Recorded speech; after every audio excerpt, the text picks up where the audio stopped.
എങ്ങനെയാണ് മിനിസ്റ്റർ ആ ഒരു പോരാട്ടകാലം, കൂത്തുപറമ്പ് സമരവും അതോടൊപ്പം തന്നെ പുഷ്പൻ്റെ ത്യാഗനിർഭരമായ ജീവിതത്തെയൊക്കെ ഓർത്തെടുക്കുന്നത്? 94-ൽ ഞാൻ കണ്ണൂരിലുണ്ടായിരുന്നു. ഈ ദിവസം ഒരു 11:30 മണിയോടുകൂടിയാണ് കൂത്തുപറമ്പിൽ സംഘർഷം നടക്കുന്നതെന്ന് ഞാൻ അറിഞ്ഞത്. ഞാൻ ഉടനെ തന്നെ അങ്ങോട്ട് പോകാൻ കാറൊന്നും വരുന്നില്ല, ഒരു വാഹനം ഏർപ്പാടാക്കി അവിടെ പോകുമ്പോഴേക്കും അവിടെ ഒരു യുദ്ധക്കളം പോലെ വെടിയുണ്ടകളും ചെരുപ്പുകളും വസ്ത്രങ്ങളും റോഡിൽ ചേറി കിടക്കുന്നുണ്ടായിരുന്നു. ആർക്കൊക്കെയാണ് വെടിയേറ്റത് അവിടെ പറഞ്ഞു തരാൻ പോലും അങ്ങാടിയിൽ ആരുമില്ല. അപ്പോൾ ഞാൻ പാർട്ടി ഓഫീസുമായി ബന്ധപ്പെട്ട് ഈ 5 ചെറുപ്പക്കാരും എനിക്ക് നേരിട്ടറിയുന്ന ചെറുപ്പക്കാരായിരുന്നു.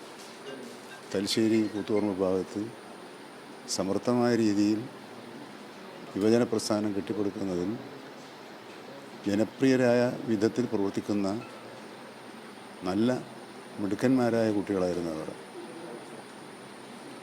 അന്ന്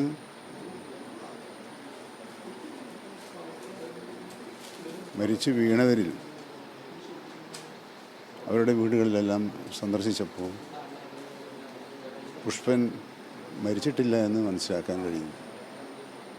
അപ്പോൾ നമ്മളെല്ലാം ആശ്വസിച്ചത് ഇനിയൊരു മരണം ഉണ്ടാവുകയില്ല എന്നായിരുന്നു. പക്ഷേ മരണം 30 വർഷം കാത്തിരുന്നതിന് ശേഷമാണ് പുഷ്പനെ തേടിയെത്തിയത്. ജീവിതം ഒരു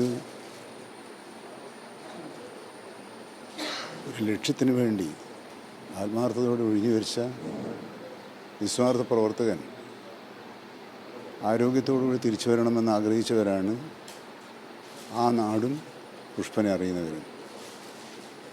ഏതാനും ആഴ്ചകൾക്ക് മുമ്പ് ഞാൻ ബേബി മെമ്മോറിയൽ ഹോസ്പിറ്റലിൽ പോയി പുഷ്പനെ കണ്ടിരുന്നു. പക്ഷേ പുഷ്പന് എന്നെ മനസ്സിലായിട്ടില്ല.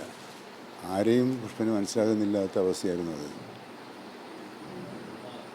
അപ്പോൾ ജീവിതം ഒരു പ്രസ്ഥാനത്തിന് വേണ്ടി ഒഴിഞ്ഞു വെച്ച ഒരു ചെറുപ്പക്കാരൻ്റെ അന്ത്യം ഇത്ര വേദനാജനകവും ക്രൂരവുമാകുമെന്ന് ഓർക്കാൻ പോലും നമുക്ക് കഴിയുന്നില്ല. എന്നാലും പുഷ്പൻ്റെ ഓർമ്മകൾക്ക് മുമ്പിൽ ആദരാഞ്ജലികൾ അർപ്പിക്കുന്ന ഈ ഘട്ടത്തിൽ അദ്ദേഹത്തിൻ്റെ ഓർമ്മകളുമായി ആയിരക്കണക്കിന് പ്രവർത്തകന്മാർ പുഷ്പനും ആ പ്രസ്ഥാനവും ഏറ്റെടുത്ത രാഷ്ട്രീയ ദൗത്യം നിർവഹിക്കാൻ പ്രതിബദ്ധതയോടുകൂടി മുന്നോട്ട് വരേണ്ട ഒരു കാര്യമാണിത് എന്നാണ് എനിക്ക് തോന്നുന്നത്. ആ ദൗത്യ നിർവഹണത്തിൽ DYFI പോലുള്ള സംഘടനകൾ മുന്നിൽ നിൽക്കുമെന്ന് തന്നെയാണ് എൻ്റെ വിശ്വാസം. ആ രാഷ്ട്രീയ മുന്നേറ്റത്തിന് കരുത്തു പകരാൻ കഴിയുന്ന എന്തും ഞങ്ങളെപ്പോലുള്ളവരുടെ ഭാഗത്തുനിന്നുണ്ടാകും എന്നുകൂടി ഈ സന്ദർഭത്തിൽ പറയാൻ ആഗ്രഹിക്കുന്നു.